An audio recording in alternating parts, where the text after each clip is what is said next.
வணக்கம், வாழ்க வளமுடன். Hello to food mom kitchen. வாங்க இன்னைக்கு பீக்கங்காய் பொரிச்சு குழம்பு வைக்கலாங்க. அது தேவையான இன்க்ரீடியன்ஸ் பார்த்தீங்கன்னா,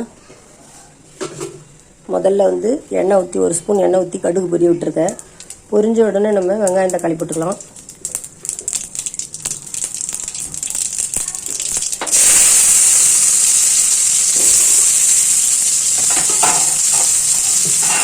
பொரிஞ்ச உடனே வெங்காயமும் தக்காளியும் போட்டுக்கலாம். நம்ம இது கொஞ்சம் வதங்கட்டும்.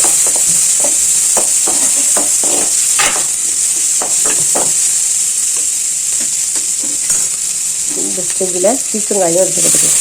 பீக்கங்காய் அரிஞ்சு கட் பண்ணி அலசி வச்சுருக்கேன், அதையும் போட்டுப்போம். இந்த மாதிரி சம்மர் சீசன்லலாம் நீர் காய்கறி சாப்பிட்றது உடம்புக்கு ரொம்ப நல்லதுங்க. புடலங்காய், பீக்கங்காய், சுரக்காய், பூசணிக்காய் இது மாதிரிலாம் சேர்த்துக்கிறது ரொம்ப நல்லது.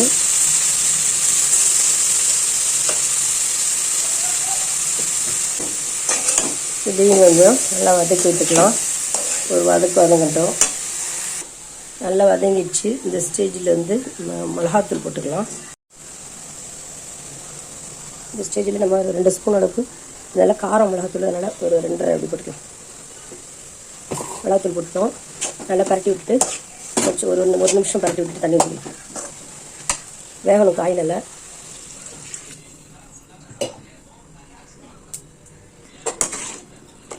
வேகட்டுங்க. நல்லா காய் வெந்த உடனே கடைசியாக தேங்காயும் சோம்பு அரைச்சி ஊற்றினா நம்முடைய பொரிச்ச குழம்பு சூப்பராக ரெடி ஆகிடும். நல்லா கொதிக்கட்டும், பார்க்கலாம். தேவையான அளவு கல் உப்பு போட்டுக்கலாம். நல்லா கொதிக்கட்டும். நல்லா கொதித்து வெந்தவுடனே வரலாம். நம்ம தேங்காய் கொஞ்சம் ஒரு 3 பத்து அளவுக்கு தேங்காய் அரைச்சி வச்சுருக்கேன். ஒரு 1/2 ஸ்பூன் சோம்பு தூளும் போட்டு வச்சுருக்கேன். குழம்பு நல்லா கொதிச்சுட்ருக்கு பாருங்கள். பீக்கங்காய் நல்லா வெந்தவுடனே நம்ம கடைசியாக இதையும் ஊற்றி கொதிக்க வச்சு இறக்கிட்டா நம்முடைய பீக்கங்காய்னு சொல்லலாம், பச்சை குழம்புன்னு சொல்லிக்கலாம்.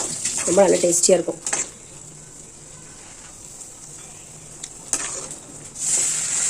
நல்லா வந்துருச்சு. இந்த ஸ்டேஜில் நம்ம தேங்காயையும் அந்த சோம்பும் அரைச்சி மிக்ஸ் பண்ணிக்கலாம். கொஞ்சம் தண்ணி ஊற்றி கலக்கி ஊற்றிக்கலாம். அவ்வளோதாங்க. ஒரு 10 கொதி வச்சோன்னா நமக்கு ஒரு பச்சை குழம்பு ரெடி ஆகிடும். பீக்கங்காய் பச்சை குழம்பு எம்மையாக சூப்பராக ரெடி ஆகிடும்.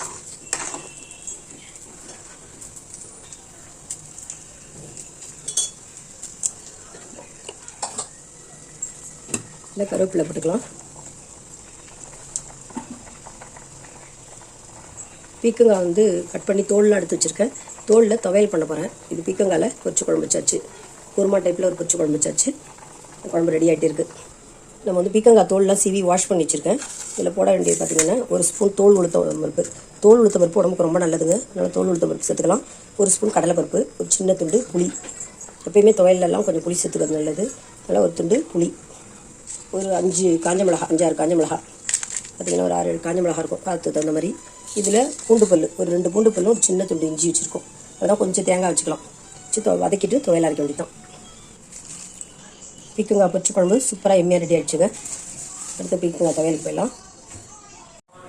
கடாய் வச்சு கடாயில் பார்த்திங்கன்னா பாருங்கள், காஞ்ச மிளகா, உளுத்தம்பருப்பு, கடலைப்பருப்பு, தேங்காய் எல்லாத்தையும் ஒன்றாவே போட்டேன்.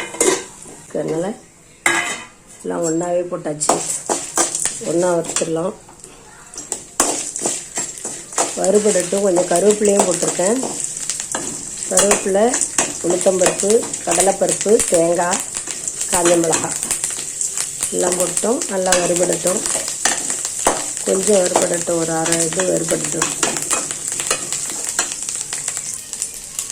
இந்த ஸ்டேஜில் நல்லா வறுபட்டுடுச்சு. இந்த ஸ்டேஜில் நம்ம பீக்கங்காய் தோல் சீவி வச்சுருந்தோம் பாருங்கள், அதையும் அலசிட்டு வாஷ் பண்ணிவிட்டு அதில் போட்டுக்கலாம். நல்லா வறுத்தோடனே உப்பு வச்சு துவையல் அரைச்ச வேண்டியதான். சூப்பரான எண்ணெயான பீக்கங்காய் துவையல் ரெடி ஆகிடும். தேவையான அளவு கல் உப்பும் போட்டேன். நல்லா வதக்கி எடுத்து துவையல் அரைச்சி பார்க்கலாம். பீக்கங்காய் துவையல் எண்ணெயாக சூப்பராக ரெடி ஆகிடுச்சு. நம்ம ட்ரான்ஸ்ஃபர் பண்ணிவிட்டு பார்க்கலாங்க. இந்த நல்லெண்ணெய் போட்டு சாதத்தில் பிசைஞ்சும் சாப்பிட்லாம், சைடிஷ்ஷாக தொட்டுவிட்டு சாப்பிட்லாம். நம்ம துவையல் சூப்பராக எண்ணெயாக ரெடி ஆகிடுச்சுங்க.